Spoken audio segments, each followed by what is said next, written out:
Hi everyone, my name is Shubhrajyoti Sen and I'm an Android engineer at Keep Trucking. And today I'll be talking to you about the journey of time. And from the title, please don't think it's a physics talk. It's not, even though the title might give that impression. The talk is mostly an exploration about the datetime libraries that we have been using on Java and consecutively on Android, and how they have evolved over time, and what you should be using at the moment.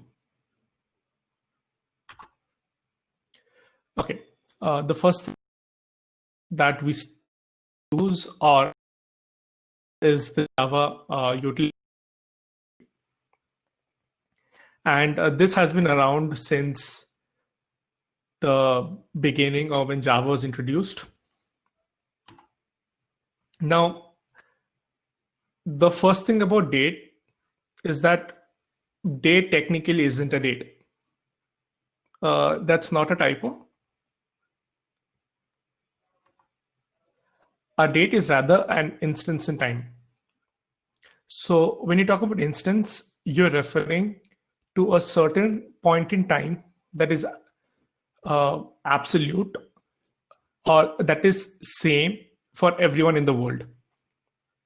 So if you think of something like when the last SpaceX rocket landed, or maybe the moon landing, or maybe a certain famous personality giving a speech, around the world, people can tell at that instant that that event is happening now.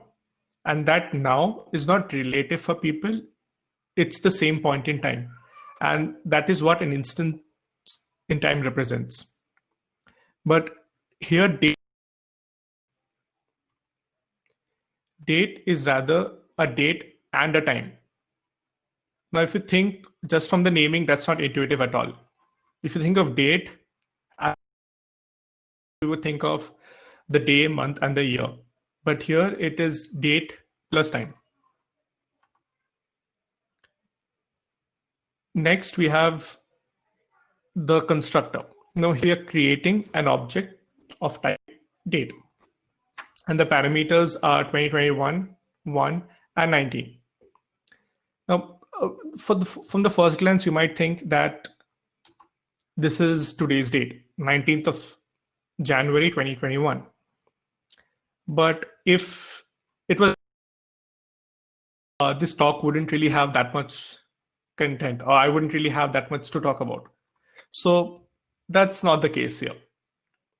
And the reason for that is, in the date constructor, whenever we're specifying a year, the year is actually 1900 based offset. So whatever year you want to specify, you have to subtract 1900 from that and then give it the year. Similarly, another issue is that January is month 0. Since it's written by programmers, that's the first thing, the most likely thought of, that it has to start from 0, and hence January starts from 0. But if you think how we write dates in English, January is supposed to be 1. So this date becomes February 19, 3921. Anyone reviewing this code already familiar or highly familiar with the library will completely miss this. And even if you're testing your code, just going through it, you will have a lot of issues. Let's see another example. We are creating this date and printing it out. We have specified the year as 2020. The month is 0. And the day as 35. And then we're printing the string. Now, normally when we would use such an API, the first thing we would think that it would throw an exception, because what is even January 35th? We can't really go after Jan 31st, or if in some other months, the 30th of that month. So 31st should be mostly an illegal state exception or something like that. But that's not what happens here. Rather, this prints February the 4th.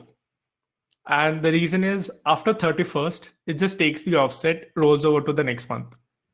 Again, if you're reading this code, that's not what you would have thought of at all. More bugs. And another thing you'll notice is even though in the date object, we're just giving the month, the year, and just the day, we're not specifying anything about a time zone. But when it's printing it out, it's actually adding the IST time zone since I'm in India right now.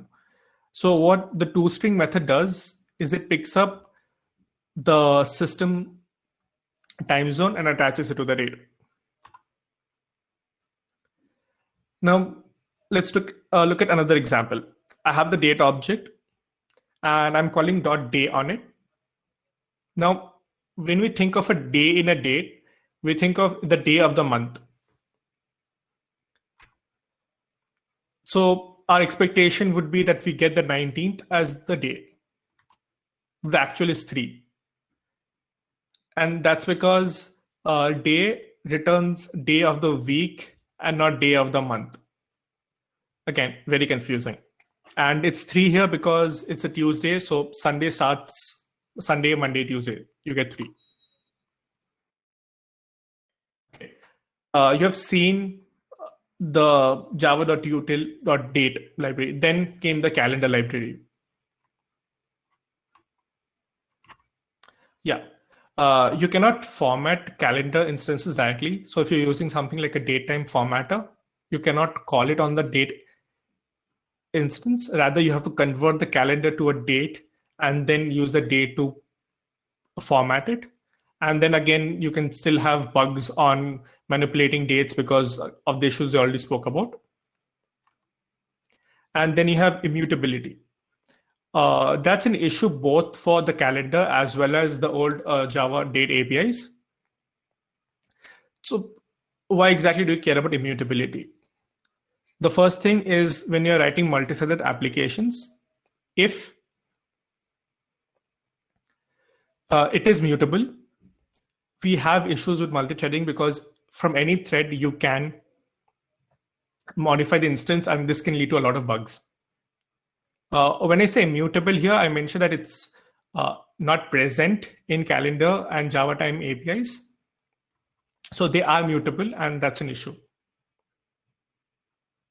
And they don't have any arithmetic functions that lets you easily manipulate dates or any calendar date for that matter. So if you are something, if you're mentioning something like the 19th of Jan, 2021, now what would be the date 1 month after this? Or what would be the date 4 days after the current date? You don't really have any functions that make this easy for you to convert. Okay. With all the confusion around the Java util date libraries and the calendar libraries, there was a need of a new library that would make things simple and would make it more human friendly. The Java date APIs are very machine friendly, but YotaTime is more catered towards humans. We'll see how that works in some time. Now, the YotaTime library has been in active development since 2002, and it has a very large set of tests to make sure that it's always dependable. Now, before Java 8 came out, YotaTime was a de facto solution to use on Java 6 or 7. It has separate classes for each of concepts in time. We will take a look at each of those concepts in some time.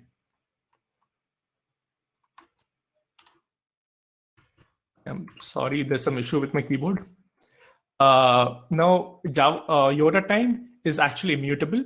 So whenever you create any instance of a date or any point in time, those are immutable. And hence, they take care of thread safety. And they do have handy classes for arithmetic operations, which were really missing in case of the calendar and the util date libraries. So when I said separate classes for each concept, you can take a look at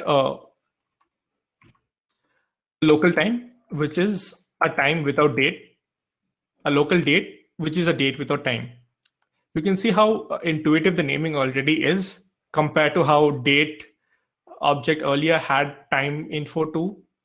Here, the names are pretty intuitive and you get what you exactly ask for here. Then we also have a separate class to represent an instant. Here, an instant is an instance in time, which you spoke about earlier. And all instances start from epoch time. So that would be 1st Jan 1970. So whatever milliseconds has passed from that, and we consider that irrespective of time zone. Then you have intervals. Now, an interval is technically the interval between two instants. So if you need to define the properties of something that has a time range, for example, if you have a conference running from the 19th of Jan to the 22nd of Jan, that would be an interval. And then you have the concept of duration as well. Now, duration is a time between two instants in milliseconds. And you can see that all of the naming is pretty intuitive. And you can get a duration from an interval as well, because all you need to do is find the time in milliseconds between them and subtract. Now, taking a look at immutability and the arithmetic operations. So when you call date time, it creates a date object with the current date and time in your time zone. So we created the date object. Now, if you want to go a month later, we can call the current date plus months 1. Similarly, if you wanted to find the days between two dates, you can do that with the date days.days between, give the two dates, and then call dot days. You'll get the days as an integer. Similarly, you have different classes and methods for months, years. If you wanted to find the years between two particular dates or the months, you can do that as well. And remember how we got back the day of the week when we asked for the day in case of the old libraries? YodaTime again has pretty intuitive property names. So if you call separately day of week, it gives you the day of the week. Day of month gives particularly the day of the month. So every property is better named to avoid any such confusions. And speaking about immutability, you can see that we are never mutating a particular object. Rather, whenever we call one of these methods, for example, the plus months 1, it will create a new datetime instance and store it in the variable a month later. The variable named a month later, it will be stored instantly. Now, so we have YodaTime, which is a pretty popular library used in a lot of projects. But then there's a slight issue with YodaTime for whenever you're using it with Android, is that YodaTime ships with the time zone data inside the jar. And the library uses the class loader.getResources as stream method to load the time zone data. And this is not memory efficient when it comes to Android. Now, since we have limited resources available on the devices when running our apps, we want it to be memory efficient. And that's the reason Dan Liu started maintaining this library called YodaTime Android. Now, he kind of debugged whatever was going wrong inside the YodaTime library on how loading the time zone data was becoming inefficient and what could be alternate ways of it. So the solution that he came up with was loading the time zone data from resources using Asset Manager. So what the library does is it extracts all the time zone information and creates a standard Android asset out of it. And when the library loads, it uses Asset Manager to load that particular asset. memory wise, this is way more efficient than how YotaTime does it internally. Now, there's one caution when it comes to YotaTime Android. Again, it's very subjective, might not be applicable to your app or might not even affect your app, but it's something that I noticed while using YotaTime, is that YotaTime typically relies on calling an initialization method in an application class. And this is what allows it to extract the data from the asset.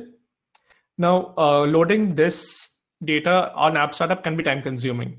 And this can easily add about 50 to 200 milliseconds to cold boot time for your app.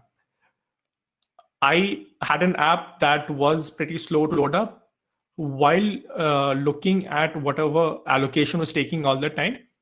One of the things I noticed was YotaTime. I'm not saying YotaTime caused my entire app to slow down. That wasn't the case. There were other things like improper Dagger configurations and a few other initializations that could be deferred. But that's when I actually noticed this, and there is an issue on the repository as well for something similar.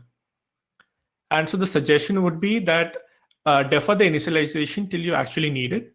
So unless right at your app startup, you're doing some time operations, you can skip initializing it in an application class, and before you're actually going to do the time operations, initialize it. But also take into consideration that instead of having some extra time at your app startup, now you'll be blocking some time at a different part of your app. Now, YotaTime looks pretty good. We can use it on Android. There is an efficient way of doing it. So why exactly is there more to it? Why is there more in terms of datetime libraries? Now, YotaTime has some design flaws. And like Jayasa mentions, most people won't really care about it. So the first thing is a pluggable chronology. So YotaTime lets you attach chronologies while doing data operations. And normally when you think of months in a calendar, you would think of 1 to 12. But in a certain chronology, you can actually get months from 1 to 13. Now, while doing operations, you might not check what chronology is set. And in most cases, you won't really have a calendar where you have 13 months. So it's not something that you would worry about. Complex internals, the way certain things were implemented in the YotaTime library, as a result of things like the pluggable chronology and a few other concepts, made it really difficult to maintain and even extend, which was kind of simplified in whatever we'll see next. There's the concept of nullability as well. If you pass a null to YotaTime, YotaTime will just go back to its default time of 1st January 1970. It won't really throw an exception or won't even tell you anything. And this is applicable to different methods of YotaTime. So if you have an application that can throw a lot of nulls, you are in for surprises. And lastly, YotaTime is, again, more machine time oriented rather than human time. So what YotaTime tries to do is implement the human times, for in this case, that would be the datetime APIs, and bases it on top of the instance APIs. So it somehow tries to convert between the machine times and the human times. And as an API design, that is considered as a bad practice, because machines will think of dates starting from, again, 1st Jan 1970 and the number of milliseconds since that event, and humans will think of dates in terms of the calendars or whatever days we considered or whatever starting point we consider. There's a link to the article by the YotaTime team that explains all this in much more detail. So next comes APIs. It was introduced in Java 8. But then Java 8 features are available only on API 26 and above. And if you try using them before 26, you would get a class not found exception.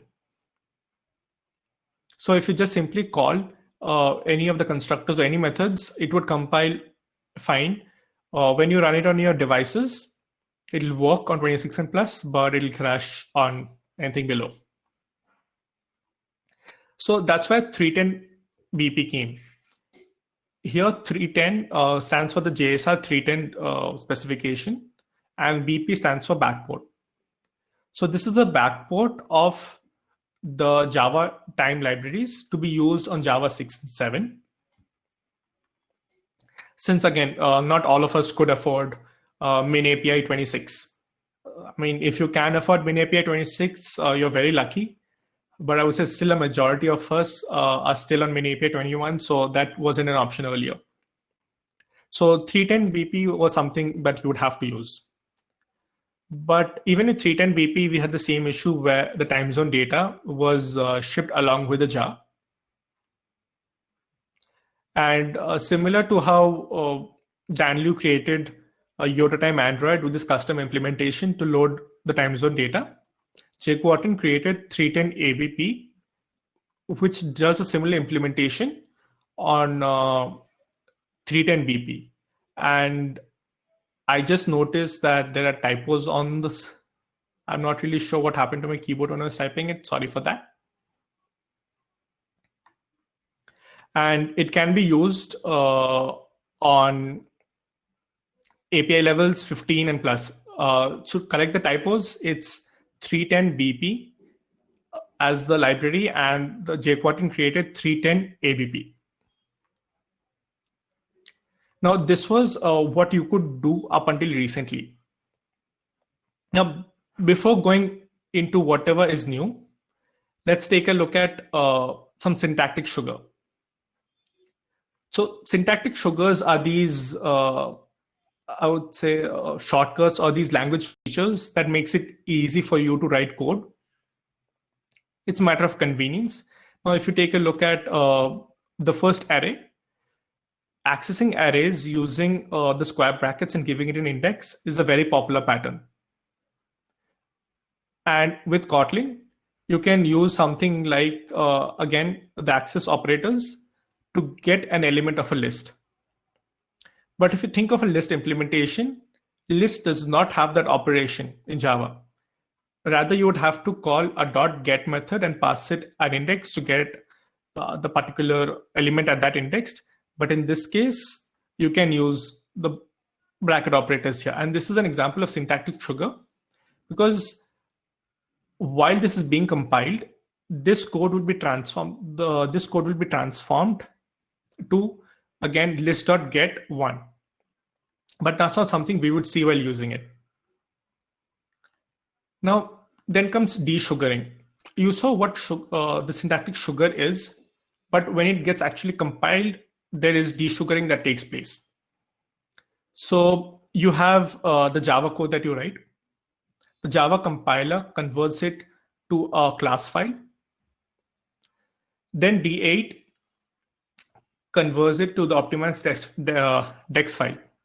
While converting to the DEX file, it also adds transformations for your code to make it compatible. Now, in this case, you use the square brackets operation. Now, in that, what D8 will do is it will replace the bytecode for that and add the compatible functions. Coming to core library desugaring.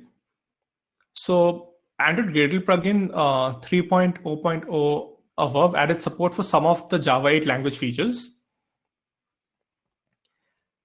And those were something like Lambda expressions or function references.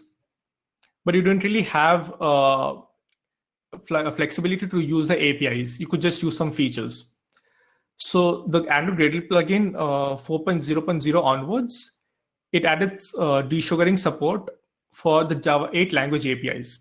So the way this works is, on older versions of Android, you can make use of Java 8 features And while that is being converted, be it ProGuard or D8, whichever tool is being used, it will replace whatever code you wrote with compatible transformations so that you can use these newer features on older versions of Android. And with 4.0 Android Gradle plugin, it added support for subset of the Java.time APIs as well. So this means that you don't really have the limitation of API level 26 and above to use the Java.time APIs. Rather, you can use them irrespective of your main API level. And to use that, you have to first specify your compatibility with Java 8, add the desugaring library, and also if you want to use it below API 21, you have to enable multidex. Now, if you were using 310 ABB up until recently, the desugaring support came. What you can do is first enable the core library desugaring feature, and then you can change all your imports from org.310.bp to Java time, and that's mostly all you will need. I have seen apps do this migration. I have personally done a similar migration as well, and this was all that I had to do to move from 310 ABP to Java time. Quick recap. If you're creating a project, stay away from java.util.date. Don't use it. There are way better solutions right now. If you're on Yoda time, you don't really need to migrate. Whatever features Yoda time provides are brilliant. They're modern and they work great. And the certain design flaws that were mentioned, it won't really affect most of the users unless you really care about the kind of things that's happening inside the libraries. And if you can continue using Eurotime if you don't have an issue with having a separate datetime library, which might be the case for some people. Some people might have limitations because of which they might not be able to include different libraries. So you can continue. And if you're starting up a new project, just enable co-library desugaring and use Java time. That's it for the talk. Thank you so much for attending. If you have any questions, I would be happy to answer them. So yeah, there's a question on is desugaring another library to add yes for some of the Java 8 features. If you want to use them with Android Gradle plugin 4.0.0, you would have to include a separate library that assists in desugaring and then enable it. Sweet. I'll mark that as answered.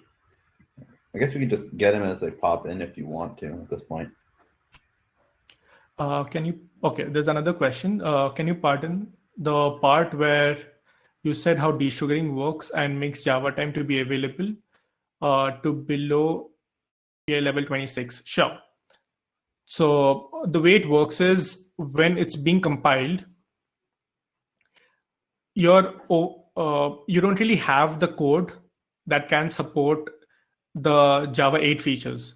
So when creating your APK, there are multiple steps that go on. So as a part of the tool chain, it will add, depending upon what you're doing. In this case, it will specific features that you want to use as a part of your APK and ship it. So if you're using some of the Java 8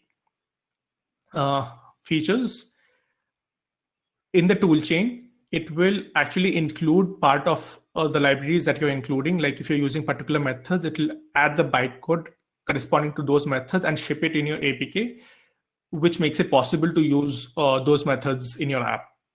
Since they don't exist, you're using them. Yes, Kotlin X Datetime, I haven't used it on Android, but yes, even they follow a very modern API where they actually have things defined. For example, if you want to use an instance, or if you want to specify a particular date which has a time zone, they have specific types attached to it. And almost every library that has come in the recent time defines this very prominently, because that is one of the shortcomings of the previous APIs. And it's kind of standardized now that what does an instance represent. Or if you think of a local date time, it is supposed to have a time zone data. So these things are kind of standardized. So whatever libraries would be coming in, they will have that.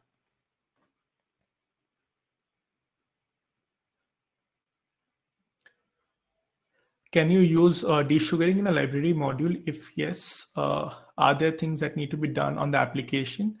You can use them in separate modules as well, and you would have to do the configuration in those specific modules. From what I have seen, you don't really need to do anything on the application side. Whatever code that you use to enable desugaring, you have to enable that in your particular library module. How many bytes did you save after dropping 310 ABP? Recently, we created an instant. I didn't really do a test on it on how many how much bytes we saved after migrating to 310 ABP. I'm sorry, I did.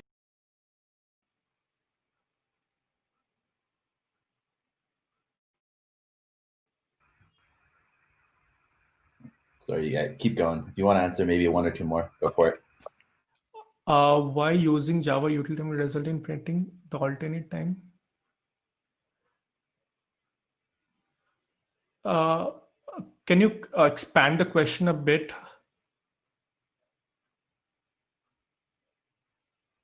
The one about why using Java util time will result in printing the alternate time, I mean.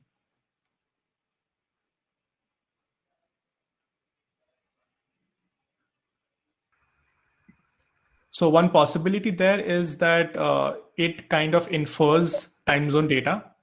So if you're actually thinking of a certain date and you're trying to run it, it will infer time zone data. And according to that time zone, that date might be a bit different from what you might be thinking.